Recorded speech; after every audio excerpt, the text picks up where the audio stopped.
Welcome back to Sika Strength and welcome back to Sikistan. Today's new show is brought to you by the upper body bodybuilding program, the body armor program, and the Sika Strength app. There's been an absolute thirst in upper body muscle around a lot of these parts in weightlifting, and we want to change that for you. So check that out on the Sika Strength app on iOS and Android. Now, first up, we've got Rizki, Indonesia's Wonder Boy, Olympic gold medalist, beater of Xizang, and he is jerking 217 kilos from rack here at 73 kilos body weight. This is uploaded from Vintage Lifts, you might see on Instagram, uploading some great footage. Rizki, 73 kilo lifter, jerking 217 kilos is absolutely gargantuan. We've seen some big snatch balances from him. We've seen some good jerks in competition, but a 217 is pretty wild. He's the Dragon Slayer. The real standout thing for me with all of Rizki's jerks is how aggressively he gets after it. So unracking the bar winners from the rack or from the blocks on the jerk is the pivotal point. You know the second the bar is on your shoulders whether you're going to make it or not. And you see with Rizki, he always unracks the bar with a lot of purpose. There's no big exhale once he kind of takes the bar onto his chest and he has to brace again. He's very tight, very set when he picks up the bar and then gets straight into the jerk without any hanging around. What's really interesting here is he's wearing the Anta 2s, which is actually a shoe I haven't used just yet, which would be interesting. They've gotten a bad rap from non-Chinese weightlifters in regards to them used during actual weightlifting. They had a carbon plate somewhere in the midfoot, which apparently was very, very uncomfortable, but I bet they would be good for squatting. The Anta 1s were quite good. A lot of you have been asking about the Tier 4s, but again, I must remind everyone that the Minister for Finance at Sikistan won't let me buy any more weightlifting shoes. So alas, we must continue with a paltry chest full of weightlifting shoes. Now, let me mute this. Here we've got Egyptian Dara Mahmoud Hosni with a 210 kilo block clean in the silver loose, and I have to say this 210 kilos is something else. Above the knee block cleans, incredibly useful for speed. If you're bending your arms, if you're pulling back behind the barbell, they're probably going to make it worse for you. But if you're someone who's very slow, this shortened bar pad forces you to increase the speed. If you're looking for a load on them, start pretty light. You know, you're starting with 70%, do multiple reps, get used to them. There is a possibility that you'll underpull barbells, maybe you jam your wrist. A small possibility, but larger than usual on other cleans or clean variations. And then ideally you would get somewhere around 90% of the minimum if you feel like it's an issue. Maybe in some cases then you'll get that 100% plus, but you definitely don't need it. But if you can make 210 look like this, well, you know. Unfortunately, long legs and poor eyesight is where our similarities end. Something I'd like you to watch it. It's something I always look for when you see athletes doing particularly low block work. Is their ability to drop the bar back onto the blocks without it hopping off or without it nearly impaling them. And it's definitely something as you're starting some block work that nobody really pays too much attention to. We commonly talk about the need to stand up reps all the way, whether it's on multiple snatches or multiple cleans. But when you're on the low block, standing it all the way up means there's a hell of a lot of a distance between you and the blocks when you go to drop the bar. And actually dropping the bar on the way back up might actually be a bit beneficial. You might be wondering, why don't you often see low blocks made out of box iron or similar like this as opposed to wood? And it's because they're really loud. So if you're ever wondering, why don't more people make them? Clearly these are sturdier, they'll last longer, but they're very loud. And it's loud where you're like, oh, I don't really want to do my block cleans today. There's also just not enough steel there to make them heavy enough to make them stable. With the taller ones, at least you have enough massive steel there to stop them kind of bouncing around the place. But even on those, you see them hopping off the platform. Even low block from wood aren't the most stable, so it's, you know, just can't fix the problem. Next, we've got one of our favourite Japanese weightlifters currently active, Rakuei, and he is snatching 155 from blocks. So he's still a teenager, and he is a 81 kilo lifter. Talk about a stable set of blocks. These Japanese blocks are the GOAT. You'll see there's numbers on the side of them. In some weightlifting gyms, you'll see the numbers and it'll be a series of numbers from 1 to 4, 1 to 5. And that's because the fitment of the blocks only works when they're stacked in a certain order. In this case, these are in centimeter. So it's 5 centimeters stacked on top of each other and then 10 centimeters on the top. But these are really, really nice block snatches. I'd love to get a set of these blocks and just see how stable they are in person, because those Osaka plates are very, very rigid. They tend to hop around the place quite a bit, particularly if you're using blocks, whereas these, there is zero movement.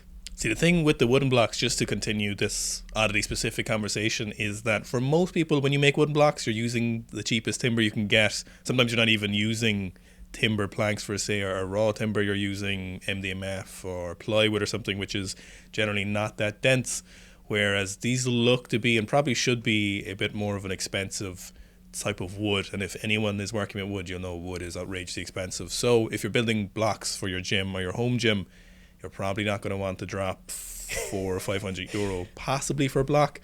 But on the case of low block snatches or above the knee snatches, they are quite useful for a couple of reasons. One, just to get some heavier weights in, generally a little bit earlier in a training block than you would normally be used to.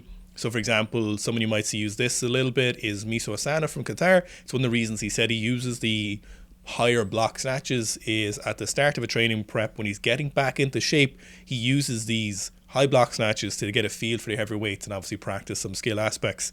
For you watching, you're possibly not getting back into shape for 180 snatch. I'm certainly not. But when they are useful for you is to work on speed above the knee and sometimes positions. One thing you do need to be wary of is that you need to make sure that your positions are remaining largely similar. So there's a way you can do block snatches where you just use technique that's very useful for block snatches, but that doesn't transfer to lifts from the floor. And in this case, these are quite similar to Rakuei's technique, but it's probably the kind of technique that you won't be using. So you'll see him push the knees out really aggressively. This brings the hips closer to the barbell. You get a little bit more ass involved, but your quads are still under, so you get a lot of quads involved. And then you can use a lot of weight this way. However, for you, this won't transfer really well because it's a kind of an artificial technique and it's a style of position that you can't really get to. But it feels great. There's a funny quirk, particularly with Japanese weightlifters, and we've spoken about Rakuei having slightly different technique, but if you look at them on the catch position in the snatch, as they stand up, they'll tend to move their head around and move their mid-back through more extension, then back to a more neutral spine on the way back up. And it's just funny, as we're watching this play through, just how obvious it is. When you go and look at other Japanese lifters standing up from snatches, it's the exact same thing. It's a strange quirk. It's not necessarily poor positioning, but it's not necessarily massively beneficial to be kind of bringing your head back and bringing your mid back through that range of motion as you're standing up. But it's certainly something that could be picked up as multiple lifters within the culture start doing something along these lines. Then people are watching them. They mightn't even be aware they're copying that motor pattern, but then suddenly you have something that is indicative of a style of technique or a country's technique. Here we've got Kianush Rostami. So he's still training in Iran, but as you may know, he's allegedly going to show up to the Worlds in Bahrain lifting for Kosovo. I'll be honest with you, I'm a little bit skeptical of the whole situation and if it will happen. It's of course not unheard of for lifters to change countries. It's a very common theme throughout weightlifting history, and it still happens to this day, albeit a little bit less. The thing here is that Rostami was retired. He had some issues with the Iranian Federation, and we're cleaning 205 kilos here. Obviously, it's early in the Olympic block. His goal is probably to return for an Olympic medal. Once you've hit that gold medal at the Olympics, like we saw him in Rio, really anything else probably isn't going to do what you want, or it's not going to be the goal anymore. Repeating that goal is probably the only thing that's going to satisfy him. But I'm somewhat skeptical of the whole situation, and I'd be pleasantly surprised if it follows through over the next few years. But right now I'm kind of like, wonder what's going to happen here. It's crazy how controlled and non-aggressive he is, compared to what we would have seen in the past, compared to what we would have seen at similar weights in the past. Basically a static start on the clean, basically a pause in the bottom of the catch position of the clean, no crazy aggressive ripping the bar off the floor, no massive bounce out of the bottom position or multiple bounces out of the bottom position like we would have seen in the past. I wonder, is there a noted change in his technique? Are they working to try and make it a bit more consistent, a bit less aggressive or explosive? It's just interesting. It's a point of note for sure. We have the European Juniors and under 23s going on at the moment, and we have one lifter of note is Garik Karapetyan from Armenia. So he won the 109 kilo class, with 182 kilo snatch and 220 kilo clean and jerk for the under 23 kilo category or bracket. And obviously he's a bit of a contender in the international scene for sure. And these are very reassuring numbers. We're very likely to see a new class somewhere in between the 102s and 109s if we are to see those classes change. So seeing these kind of numbers is definitely something a lot of the people are watching. For those lighter lifters in the 102, they're going to want to be possibly moving up. I doubt they'll go for a lighter class, or at least I hope they don't. And the 109s would be interesting if they leave that category or change slowly to it, or maybe increase it by a kilo or something like that. So he'll definitely be one of those big players. He's obviously quite young. We see those heavyweights and super heavyweights maturing later. So it'll be interesting to see what Garrick's lifting, in a couple of years. We've seen him do some massive hang snatches, and he seems to get a decent transfer from those hang snatches to snatch from the floor. So this clean and jerk is quite solid as well, with 220. We were looking at this video earlier and I commented on his clean. I actually really like his clean technique. You'll see he sweeps his knees back a lot and it goes to more of a posterior chain dominant clean than what you typically see. You typically see people using a bit more quads and legs during that pull. You'll see he is very, very posterior dominant, particularly during the clean. On the snatch, he has a really nice sweep back of the bar. But I like this clean technique. It's certainly something that I think for lifters who mightn't have legs quite as strong and maybe they're working towards getting stronger legs, I think this could certainly work well if you have a bullshit strong back. Robu Marin of Moldova was training in the European Junior Training Hall, but I don't actually know if he ended up competing. We've got this 200 kilo clean and jerk here, so his eyes will probably be on the World Championships in a couple of weeks. So we've got, I think, like 4 or 5 weeks left for that. So we'll see a lot of those big lifters showing up there. And this 200 kilo clean and jerk is very routine for him at the moment. He's definitely developed a lot in the last few years. Obviously that big controversy after the Olympics, which was quite an interesting scenario during and after. Will it actually result in changes to that press out rule? It will be remain to be seen. Allegedly, the IWF said that they were going to revisit the rule after this Olympics when the next Congress is on. So I think that's usually at Worlds this year. So it'll be interesting to see if they do change that. In the meantime, it's a very reassuring clean and jerk. He's a very fast lifter, great explosion during that second pull and pull under, super active in both of them. That first pull is super controlled, and there's a very distinct change in speed then as he pulls under. I feel like nobody has more to prove after the Olympics than Robu does. Particularly with what happened afterwards, with him coming out publicly and making his case known or his opinions known on it. That can do wonders for an athlete's training. We've had it multiple times across loads of sports, but even in weightlifting, weightlifters talk about needing to be very angry to go through those bigger training blocks and using that kind of psychological stress to push themselves through harder training blocks, through longer training blocks, through deloading and getting that bump in performance from there. So I'd be really excited to see what he does at World. Now, someone I'm really excited to see is Gabriel Sincrain is on a tear with his training block. So you might be lucky enough to see him clean and jerk a couple of big weights in the end of November. We're hosting a seminar with him and Anton. We're doing a little squat seminar on the Saturday evening. And Gabriel is pushing hard for a big training block. He tells me some big numbers. I won't say what they are because he hasn't said it yet, so it wouldn't be my place to say.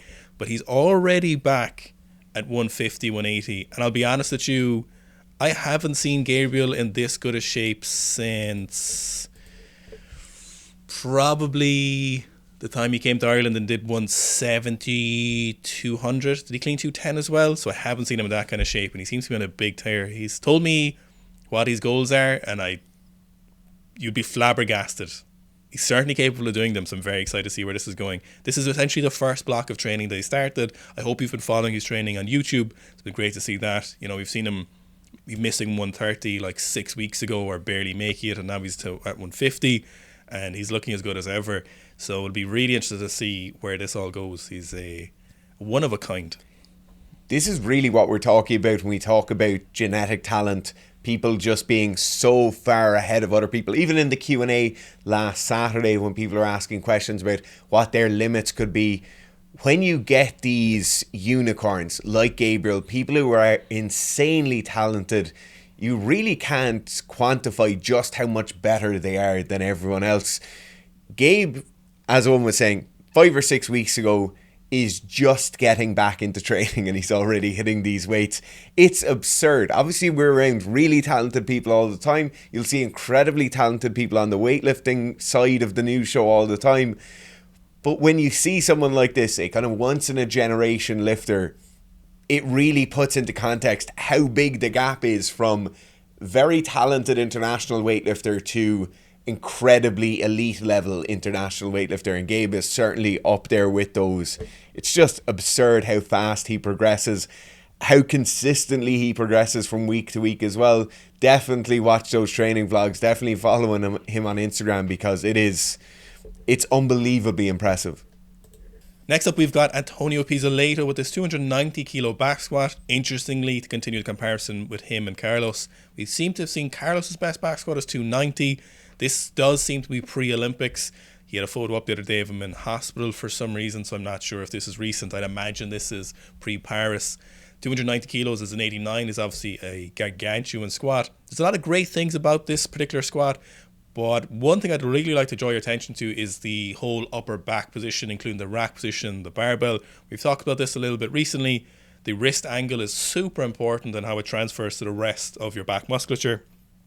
So you'll see he starts with a pretty neutral wrist position, goes into a little bit of extension, but while he's moving into that extension, you'll see that his elbow and his forearm angle remain very, very consistent. So what usually happens when we go into this extension, and I make this issue myself when I'm trying to work on it, is we pull those elbows high, which ends up pushing that barbell forward.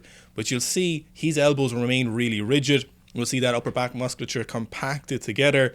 We'll also see that that barbell isn't too high up in his back. It's not super close to his neck. It's a very wide part of his shoulders. It's a really common problem when we're high bar squatting. We'll just put the barbell as high as possible because we think high bar squat.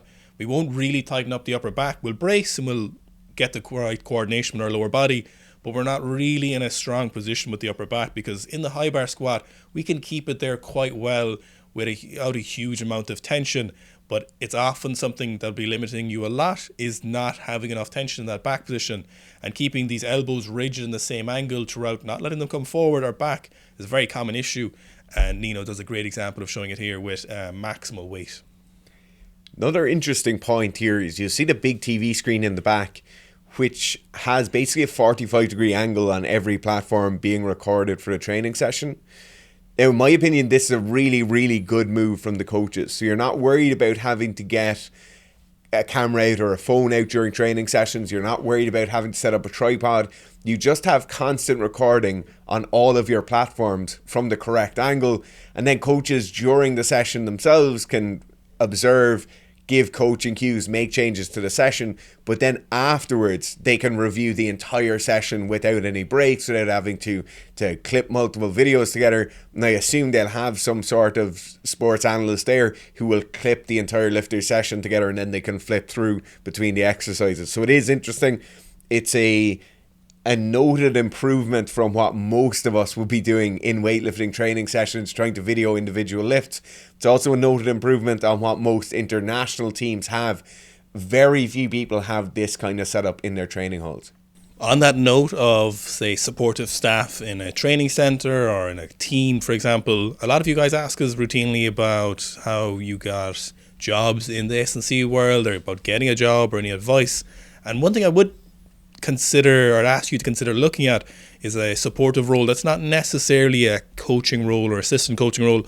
It's a tough gig, they're often underpaid, but there's a growing market in terms of data analysts, supportive staff, biomechanists, very similar roles like that have safer jobs, more reasonable working hours, a little bit less pressure on them, often very well paid depending on where you end up going. Kill your dreams of becoming an S&C coach, but do consider that if you just really want to work with elite athletes or big teams, which is a very laudable goal, have a look at those supportive roles as assistant roles, especially if you're mathematically minded or technologically minded. It's a growing, for sure, it's a really growing part of these training centers where big teams have data analysts, or we have footage, or biomechanists, or reviewing footage, or compiling data, where the head coaches don't want to do it, but it's very useful. And you'll often see that these people will remain there for years. Coaches will come and go, but these people will remain there throughout those centers. So it is something worth looking at, just on the note of careers, because it is a very common question. Or you can start your own company. Here we've got Arturas Vasilonok, who is a very, very strong lifter from the Latvian weightlifting team with these very nice 145 kilo snatches in training. He really reminds me of the lifter whose name is escaping me now, who used to have the incredibly aggressive dive bombing into the bottom of the squat. From those Nordic countries as well. Milko? Yes. Dakota? Yeah. I don't know what it is. I don't know, is it the insane amount of elbow extension overhead? I don't know, is it the aggression with which he pulls under the bar? But there's definitely similarities there. I love it. I love everything about this. I love the radiator with the seat in front of it. I love the old guy in the tracksuit behind with the fully matching Adidas top and bottom. Everything about this screams Eastern European lifting. Yeah, that radiator in front of the wooden chair is absolutely valuable. I can only imagine what winter's like in Latvia in terms of training. So I'd say it's definitely needed. Very sharp snatch, very fast second pull and turnover. Really strong positions. We know they love their snatch grip deadlifts. It's a big favourite of those and going very heavy with them. So they definitely make use of those positions as they pull through.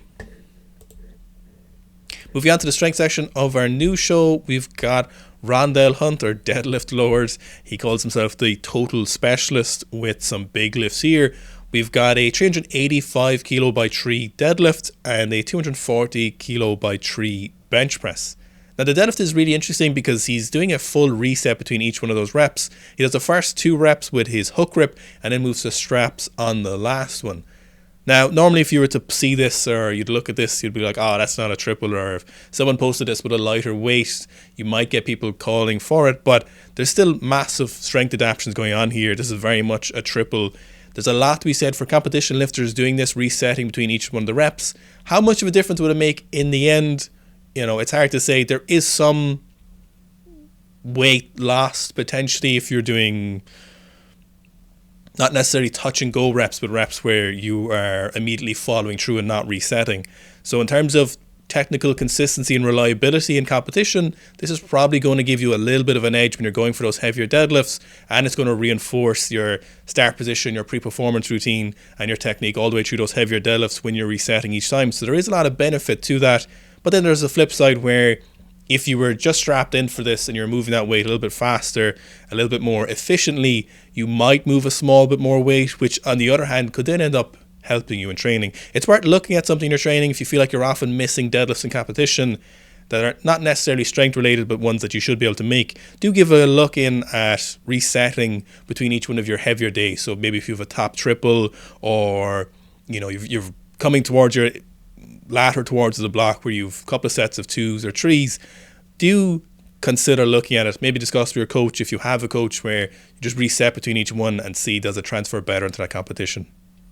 You know, the other thing here with the straps being used in the later reps in the set, I know some people don't like the idea of kind of messing around with different things as they go through the set, but grip strength is definitely one of those big limiting factors in powerlifting. It's one of the most common questions we get about deadlifting is, how can I make stronger grip strength? How can I get a hook grip? Should I move from double overhand to a supinated grip on one side? Should I move to hook grip? If you're struggling with these, a massive issue is there's the juxtaposition between you doing really good heavy deadlifts with your straps and getting a valuable training stimulus, and then you not having quite that same level of stimulus with not quite as much weight because you're not using your straps. In this case, utilizing the first couple of reps of the set to practice that grip, to be building that grip strength, to be killing off those nerve endings in your thumb so you can effectively use a hook grip is so useful. Yet you still get the value of being able to do the 3rd rep, and I'm sure he probably would have been able to do a 4th rep with the straps on. So this is definitely an option if you're struggling with that grip strength, if you're struggling to bring hook grip in on your heavier attempts. I know the hook grip can hurt quite a lot. It can certainly hurt quite a lot on the heavily knurled competition style powerlifting bars because there's massive divots being put into your finger, but you have to be practicing them at the heavy weights. And I understand you don't want to sacrifice the stimulus of that training session. You don't want to be doing 210 kilos instead of 240 kilos, but it's very important to be practicing that actual competition grip at those heavier weights in those bigger training sessions. Here we've got Colton, the limit breaker, with a 460 kilo hook grip deadlift, and then after, or at least in the same session, he did a 470 kilo deadlift for a double with the figure of 8 straps. So very, very interesting lifter. Colton wasn't really, at least on our radar, in outside of this year. So earlier this year, he would have started popping up. He's been putting up some big numbers, and he's a 110 kilo lifter. So obviously this 470 kilo deadlift for a double is without a doubt one of the heaviest deadlifts we've seen. It's a very, very nice style of sumo deadlifting. Really common problem you'll see is people keep their hips back, but you can see really aggressively sits them in. This also allows you, when you're using the straps as well, to get a really aggressive dynamic start. We lift the hips up, we get a little bit of that pre-stretch, so we produce some more force. He does it as well on his hook grip deadlifts, but not as aggressive. Obviously, when we're getting a really aggressive dynamic start on the deadlift with the hook grip, we could lose that position, we could lose the feel of it if we're too aggressive. So you'll notice that hip pump is just a little bit slower, just a small bit, a little bit less aggressive than compared to the strap deadlift. And if you look at the second rep then of the 470 for a double, you can see him get a bit more aggressive, which allows him to produce more force, get that barbell moving faster, which is one of the benefits of the dynamic start. And he's obviously a very well practiced lifter, so allows him to be a bit powerful. You know, he's going to have technical consistency. You don't really get to 470 for double without having technical consistency, so the dynamic start isn't really something that's probably going to mess him up too much. Certainly a thoughtful hip pump. The other thing I really like about that sumo position is how well aligned he is in terms of that hip, knee and ankle line. A lot of the time we'll get people scooting their feet out wider. They mightn't necessarily have that external rotation available in their hip. And so what you'll notice is, if we look at Colton's here, you'll have hip, knee and ball of the foot or big toe of the foot all tracking in the same line. Now, when we get people going with the wider stance and they mightn't necessarily have that external rotation available to them in their hips, they'll have their hip and toes in a line, and then that knee will be tracking inward. So what you're getting is a small amount of valgus knee rotation. I don't necessarily think that valgus knee rotation is massively damaging in that setting, but what you do have is a limited ability to produce force. So if the hip is already in a super strained position that we're having to go to a secondary position because of that, you're just not going to be able to drive as effectively. Particularly, you won't be able to drive as effectively with your quads if that knee is in a slight amount of valgus knee rotation. And as well, you have the adductors pulling in because they're already in that lengthened position. It's just going to be more difficult to generate force. So definitely, if you're trying to maximize your sumo stance and maximize the limited range of motion that we get from the sumo, make sure you're not overly stepping those feet out, you're not overly restricting the range of motion to the point where you're really limiting the amount of force you can produce. So we've got one of the OGs of powerlifting on a huge comeback. We saw him squat that 500 kilos a couple of months ago at an exhibition, and Zahir is here squatting 300 kilos for a set of 10 low bar. Now we were looking at this and we were talking about, you know, if you're doing high rep sets, low bar, first of all, you're a lunatic because it's very, very hard to do. It's not something you necessarily need to do in training. You can let the high bar take a lot of that brunt. But the position here isn't even super low bar. He's quite upright for most of the squat. But the thing with this is, if you're doing a high rep set of low bar squats, you just can't be rushing. You know, if you do something like this with a high bar squat, you're going for a 10 RM, most people are going to try and do the first 5 reps on the first breath, and then we're going to do something like a 2 and a 2 and then a 1 and a 1 or something similar, whatever we're left with there, a 2, 2 and a 1. But when you're doing a 10 RM, I suppose you'd call it, although it doesn't really look like a 10 RM, you've got to take your time at low bar squats. It's certainly going to build a lot of resilience. It probably won't be something you can do if you're a super low bar position. If you're kind of the person who does low bars where you're really wedged into that position, it's uncomfortable, it might be a little bit sore, you're just not going to be able to do a 10 RM like this. But this is, if you compare that to Nino, that's a very similar position. And the real difference in is the wideness of the squat, a little bit more hip dominant, a little bit less knees forward is what's making the major difference here. But the high bar position here, or the position he's using, if he did that with a hip width or shoulder width stance and got a little bit deeper, you would have no problem calling that a high bar. And there's definitely a lot of thought to go into that, looking at your high bar position or your low bar position. If you're a comp lifter, just taking note of where it is, it can make all the difference to the quality of your squat. The other thing that underpins this is massive work capacity. So this is 10 reps. A lot of the time people will struggle with 10 reps, particularly at those higher percentages. We get it all the time, people running the RTA or the RTA2 programs. Those initial few weeks of the high work capacity stuff catches people out because they probably haven't been doing that much volume in their training leading into it.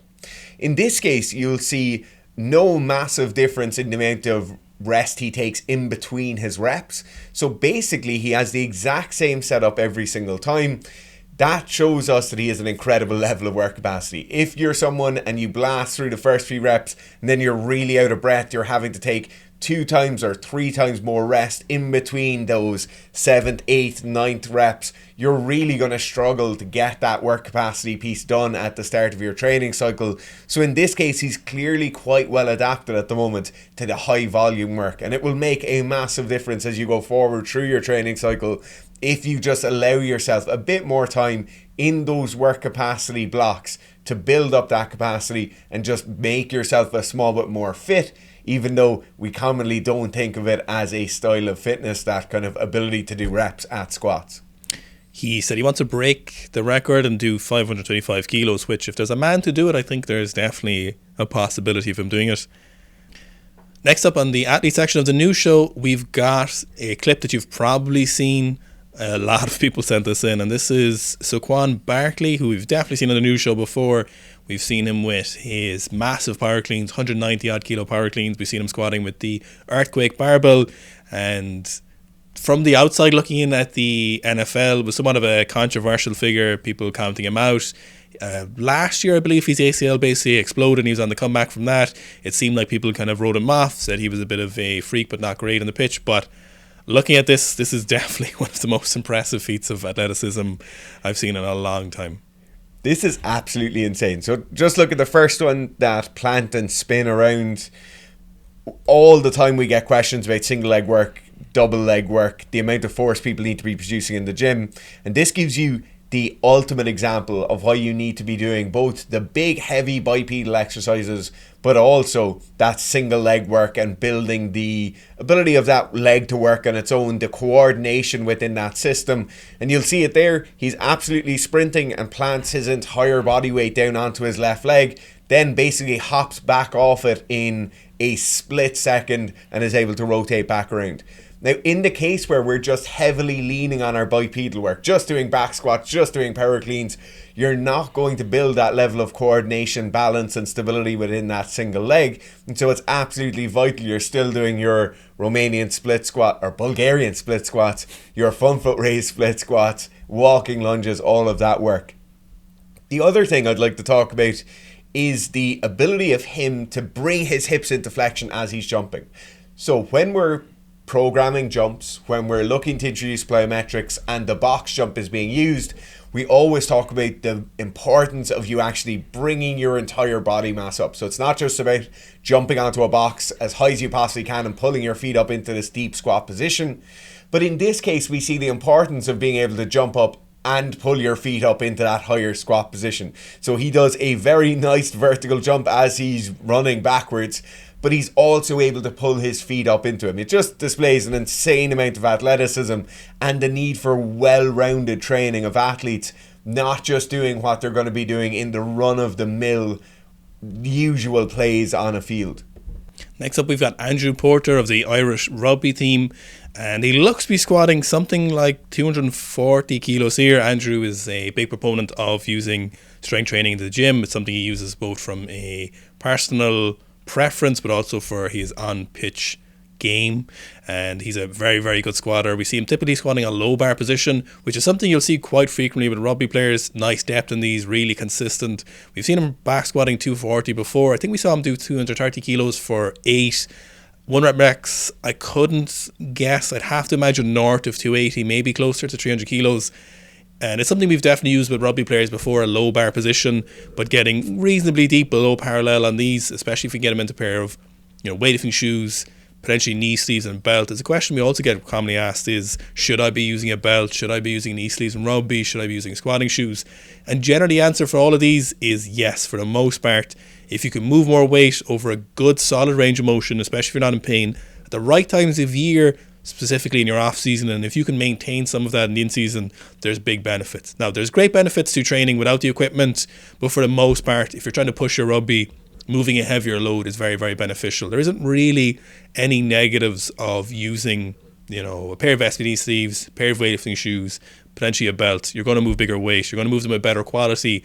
And if you add up all those sessions where you're moving them at bigger weight over seasons and weeks and months and sets and reps, you end up in a position where you've just moved a little bit more weight, couple of extra reps, better quality overall. That does add up to the potential to give you a better on-pitch performance, and the good deep low bar squat like this is a good example of that. Another really nice thing about Andrew's squat, Owen talked about the really nice torso angles. He talked about quite knees forward and the good bar position, but he tends to be in a quite toes forward position. So a lot of the time with our front row rugby players, they're a small bit tighter. Now this is obviously changing as we get more into the modern game, but generally speaking, they're a small bit more bound up. Now for this reason, we'll tend to see a lot of them squatting with a very wide stance and those toes turned out to the side just to give them a bit more room. In most cases, we'd be better off with more moderate width squat stances and toes pointed more straight ahead like you'll see in the video here. It just gives you much more balance between that anterior and posterior dominance and allows the legs to come into the squat a hell of a lot more, which will undoubtedly help your ability to scrummage. Like that big leg drive is so important, and you can just see it here, particularly when the camera swings around behind and you can see the angle in the mirror. He is very toes forward, which allows those knees to track forward. Then the final thing on Andrew Porter is there is some scary rumours of squats he did in secondary school being massive. Next up, we've got the All Blacks New Zealand rugby team in their in-season gym session. They're really great at uploading their gym footage, which is great from our point of view to have a look and see what's going on. Very run-of-the-mill, basic, super productive gym work going on here. Trap bar deadlifts, bench press, dumbbell bench press, evil wheels or ab wheel rollouts, some neck training, post-workout snackies. We've got just really basic training that's super productive. If you've ran any of our programs, you know a lot of these exercises will feature in it. Bulgarian split squats. There's a reason this stuff is stalwart. It's not the sexiest. It's not the easiest to sell. It's not the most fun for a lot of them. Bent over rows. A lot of them probably don't even like doing this. The thing we've talked about a lot recently is there's a good chance half of the team here are like, oh my God, we have to go to the gym again this morning. They're rugby players first before they're going to the gym. And a lot of them will just want to play the sport of rugby and do this as a minimum. And this stuff is so productive. If you're playing rugby, gym sessions like this are the things that can hopefully lengthen your career, certainly give you a great chance of increasing the quality of your career, and then potentially making rugby a little bit better. One last talking point on this. One of the most common things we get from rugby players is asking about neck training, and you see a very good progression of neck training here. So generally speaking, we always start off with isometrics for our tendon and connective tissue health, and then we'll slowly move through those isometrics, making them heavier and longer until we get to the point where some dynamic work is needed. In this case, we'll see that slight lunge out to the side with the band on the head being a progression on from our isometric. So we're actually just holding this in an isometric position. I'm not moving my head from side to side. I'm not shortening or lengthening any muscle. So it is an isometric hold. But as I lunge out to the side, I'm getting a variance in the amount of load that's coming on the neck. So it's almost like doing reps of an isometric, where the rep is defined by an increase in intensity as we get more tension on the band and less tension on the band. And that is a very nice introduction to some slightly more dynamic neck work. If you're in any contact sport, if you're in any risk of getting concussed, the biggest thing you want to be moving towards, aside from obvious surveillance of our concussions and making sure we're appropriately returning to play when it does happen, the biggest thing we want is as much lean tissue mass between our ears and our shoulders as possible. To get that neck as big, as thick and as lean as possible. It's not just about holding a load of tissue around your neck, it's about holding as much lean tissue around your neck as you possibly can. So when that impact does come, we don't have any of that whiplash movement coming along. We don't have the head moving massively through space and then coming to a sudden stop. Rather, we have the head being secured as it's coming, and the ability of those muscles in our neck to kind of modulate the force that's going to be coming through from those blows and from those hits. Next up, we've got Dylan, a decathlete with 315 pounds or 143 kilos on the hang clean double. And I have to say, technically, this is as good as it can get for athlete. There is literally nothing I would change here for a power clean and athlete. If your weightlifter was doing this in the gym, I would be totally happy. We'd be looking at it doing more sets and reps, or you going up for the day. This is excellent. There's a lot of great parts about this. Good catch position, great rack position, which is incredibly unusual to see. Obviously the straps help with that a little bit, but this is very, very useful.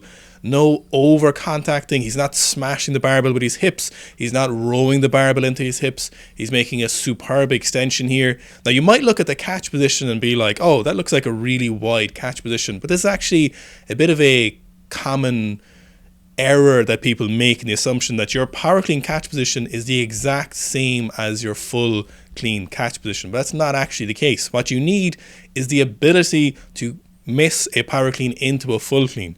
The decision isn't made by the time your feet have landed.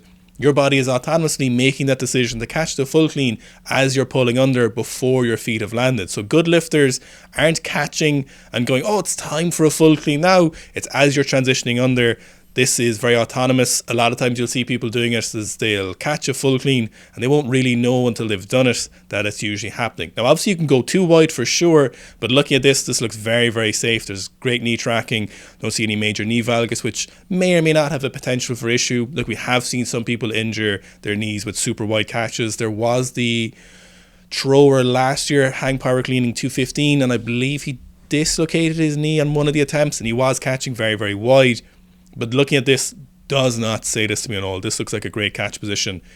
His squat clean catch position would be narrower, but we've also seen him with his ability to squat deep. There's videos of him high bar squatting, and this is superb. This is the standard you'd love to see across all athletes. How minuscule this change is going to speak to how good the technique in it, how good the overall movement is. But if you're doing particularly hang cleans in the gym and you're an athlete, you're not a weightlifter who's doing hang cleans every day or cleans every day.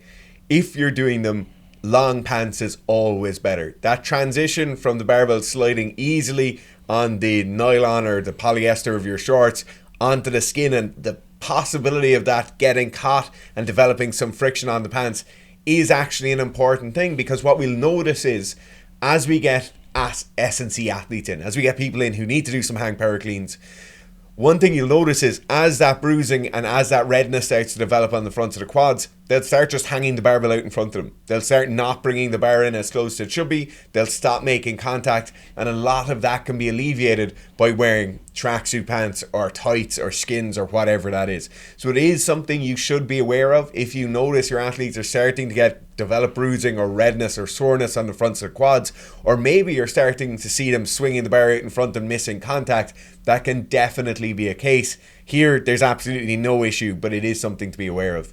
Lastly, we have got a primarily 200 meter sprinter from BYU, Dallin Draper. Never heard of the name Dallin before. Cleaning 140 kilos, so a full clean, or 308 pounds. This is a really good full clean. Like, is it the most aesthetically pleasing? Possibly not, but the positions are great. Again, similar to that hang power cleans we're seeing there. No over contact, no super wide catch position. He's getting nice and deep. He's a good rack position. There's no shimmy with the rack position. His elbows aren't too low. He catches in an upright position. He's not smashing the barbell. There's a lot of great parts about this, and Dallin is a very fine sprinter. 20.63 200 meters, which is incredibly fast. You can see him off the blocks, his initial sprinting, which you might actually just have a quick look at.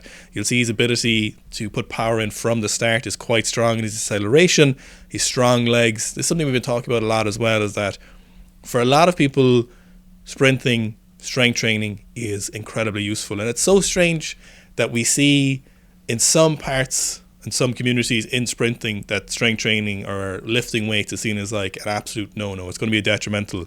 But then when we look at anyone else who's trying to run faster, any field sport athlete, anyone else who needs to move faster, stronger legs over a good solid range of motion is almost guaranteed, or a huge use when you're trying to move faster and we see meaningful results.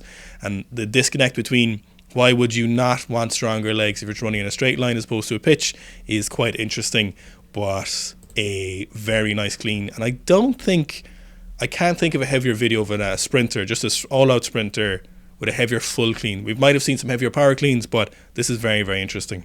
This brings up the other conversation point that's really come to the fore in particularly track and field, is power cleans or power snatches versus full cleans or full snatches, there is certainly a case to be made that the power clean is probably more coachable, probably a bit more transferable, and can definitely get more weight on the shoulders or on the backs of athletes a bit faster.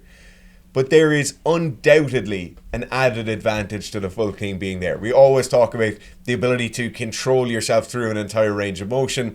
Also, if we do get athletes using the full clean, they'll almost certainly be able to surpass their power clean or power snatch numbers, which just leads to bigger, stronger, faster contractions in the long run.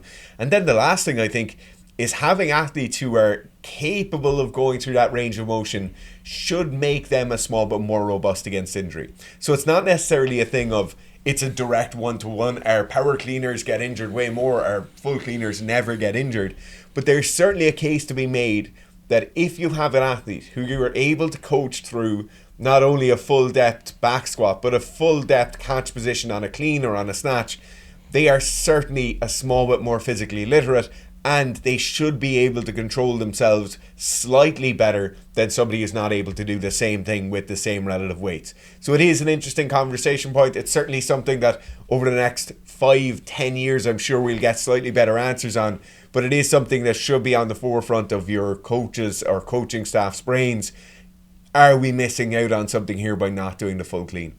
Thanks for everyone who sent in anything to the news show. We're hugely appreciative of that. So please do DM us. Tagging on Instagram doesn't work and hasn't worked for the last year or so. So please do DM us if you want to see something on the news show. And if you'd like to become a bit of a horse like this, if you'd like to do a little bit of Olympic lifting, but a lot of strength training, a lot of power work, a lot of hypertrophy work, check out the Becoming a Horse program. It's one of our most popular programs on the Sika Strength app, iOS and Android. Free 7-day trial for everyone who signs up. 2 programs for the price of your subscription. You can switch between programs at any point. It is really great. It's my favourite program we've made, Becoming a Horse, for sure, because a lot of people are loving it. It's definitely the most fun program as well. Yeah, absolutely.